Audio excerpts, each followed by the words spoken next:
I think the monetary demand will accelerate on the silver side as gold becomes more and more expensive.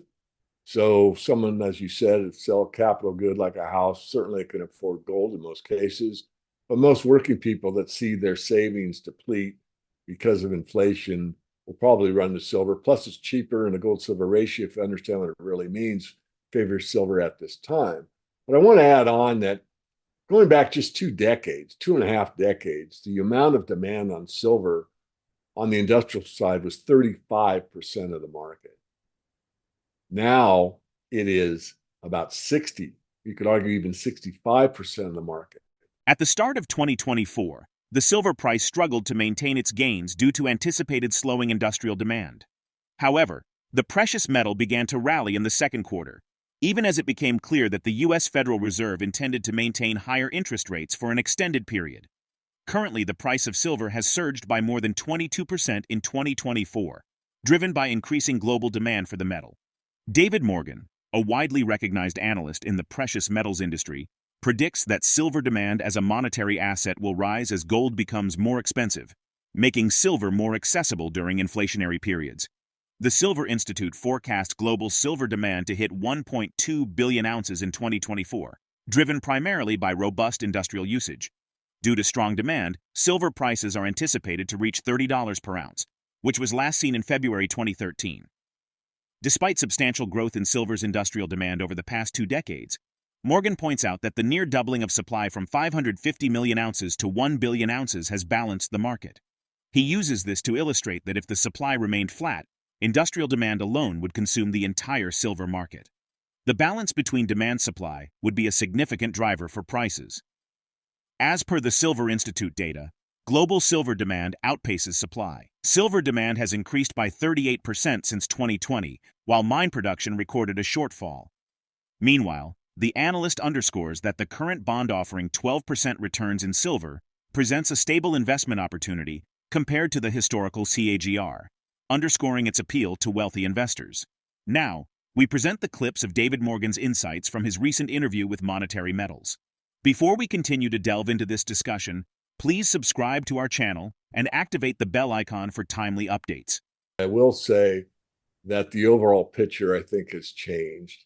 First of all, from a legal aspect, it changed in 1873 when the powers that be said, silver is no longer money, we're on a gold only standard. Of course, a few years later, that really changed. And we still had, silver 9% coins up and through 1964, 65, they no longer existed. I think the monetary demand will accelerate on the silver side as gold becomes more and more expensive. So someone, as you said, sell a capital good like a house, certainly can afford gold in most cases. But most working people that see their savings deplete because of inflation will probably run to silver. Plus, it's cheaper, and the gold silver ratio, if you understand what it really means, favors silver at this time. Going back just 2 decades, 2.5 decades, the amount of demand on silver on the industrial side was 35% of the market. Now it is about 60. You could argue even 65% of the market. Now, those are big numbers. It hasn't doubled in industrial demand, but not, almost. But here's the point. 2.5 decades ago, the total supply of silver was 550 million ounces of mined and recycled silver. Today, it's 1 billion. So that's almost doubled. So think about what I just said. I know your math mind will work. I think the general audience will understand what I'm saying is that the percentage went up from 35 to 60 at the same time that the amount of mined and recycled silver almost doubled, which shows you that if there was no increase in supply for the last 25 years, obviously there has been, but as a thought experiment, if supply and recycling was flat, industrial demand would take over 100% right now. The point is further that the current rate we're going, and I've got to be careful because my predecessor, Jerome Smith, made a big mistake in his last couple books he published about where he thought silver was going, because there was a change in technology that increased production vastly from where it had been previously. But if the current mining efforts and recycling efforts remain relatively where we are with the best data we have, then in theory, we could be in a point in just a few years where industrial demand is taking almost everything out of the silver market, which means on the margin, where are you going to supply silverware, jewelry, and investment demand? The answer is from above ground stockpiles. And that's already taken place from 1990 to 2005. We had 2 billion ounces of silver, we're talking commercial bars, and it got depleted by 1.5 billion ounces 15 years later, a deficit of roughly 100 million ounces every year for 15 consecutive years. And we ended out at 500 million ounces at the end of 2005. And from then until now, the above ground supply has been building up until the last couple of years where we have had these deficits. And I want to make this point that the CAGR, the compounded annual growth rate on gold right now, superior to silver, starting from the bottom of the market of about 2000. I think it's roughly 9% for gold, 8 point something.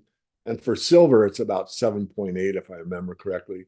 So if you bought silver like I did at the very bottom, and of course I bought it all the, on the way up. I mean, I've got a certain limit. I won't buy it up to a certain price, but regardless, my average cost is well above the $5 level.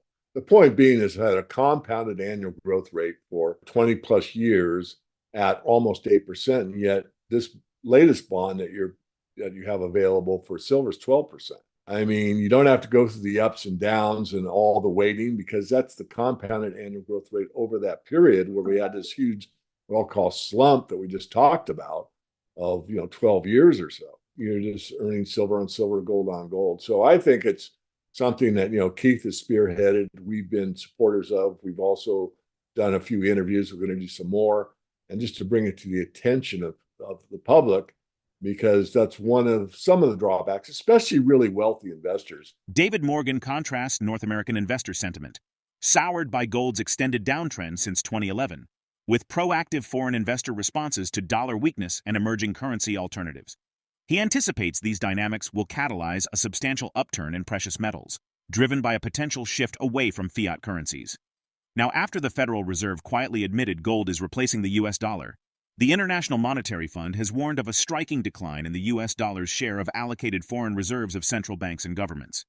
Since late 2022, the BRICS alliance has accumulated tons of gold worth billions of dollars in its reserves. The World Gold Council reported that China is the largest buyer of precious metals, followed by Russia and India.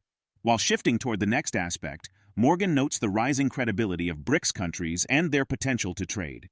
He highlights concerns over the rule of law in China and emphasizes that innovation primarily originates from free market economies, with contributions from other nations.